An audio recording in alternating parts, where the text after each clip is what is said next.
to the bottom, I pop it back up, doop, bites it. 8-pound line, cast it about anywhere you go, you're gonna get more bites, just how it is. And it's so simple, you know, you can make it as advanced as you want it to. This, in my opinion, is the best finesse swim baiting setup there is on the market, period.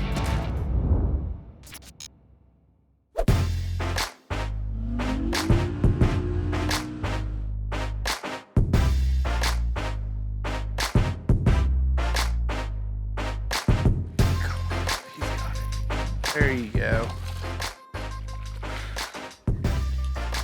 Little boot tail swim baits like that one right there have been catching bass for a long time now, that's for sure.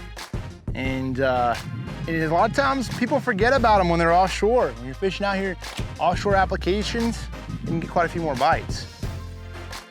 What makes a good swim bait? Action is #1. If the action does not work and consistent, then it's probably not gonna catch as many fish as the other guy. The Largo Shad does a great job. They really knocked this one out of the park.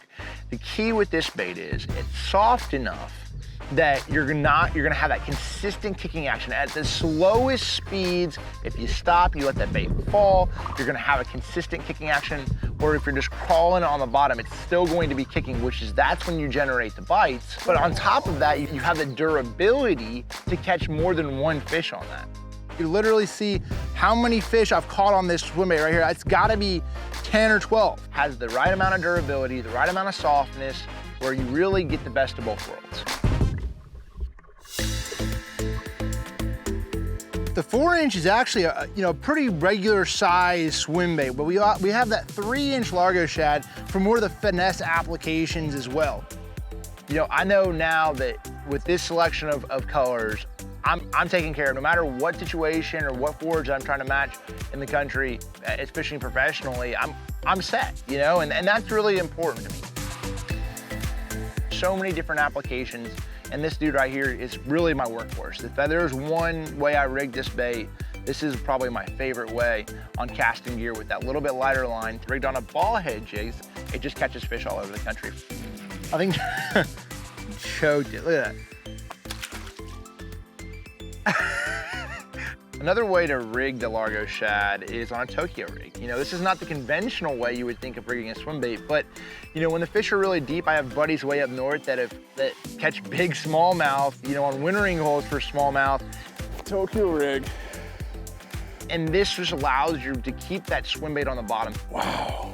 But right here, I actually have the bladed swim bait hook. And this is something that has become more popular for grass fishing. When you're trying to emulate or bait fish profile or a shad spawn, this is going to really mimic a school of bait fish. That's what I'm talking about right there. That fish has got it. A weedless rig, catch a few bass. Now we're switching gears a little bit to more trailers, you know, something that it's allowing you to add a little bit of more action to that particular deal. Like this right here, we have a vibrating jig, you know, whether I'm fishing it around grass or whatever it might be. It's definitely a good one. Another one that you gotta think of is a swim jig. You know, you got swim jig, you're really allowing that bait to have a little bit more of a rocking action. And last but not least is my spinner bait. And sometimes having a little bit bigger profile, depending on the forage, you know, this allows for that bait to have a little bit bigger profile. And that's exactly what I do. When you upsize, I throw that little 4-inch on there, and it really makes it like a larger offering to try to target those bigger fish. This bait is ready to go right out of the package, but there is one little modification that you can do, maybe give it a little bit more action. You have this little flange that sort of connects the tail to that. What that does is it really keeps that tail more horizontal rather than having it come up a little bit. You can remove that little flange, and that's gonna allow it to have a little bit more free swinging action. This is a bait that you're gonna wanna have in your tackle box, no matter where you go, anywhere across the country. I mean, it catches everything from walleye, spotted bass, to smallmouth, largemouth, to catfish. It's a multi-species bait, it just gets bit.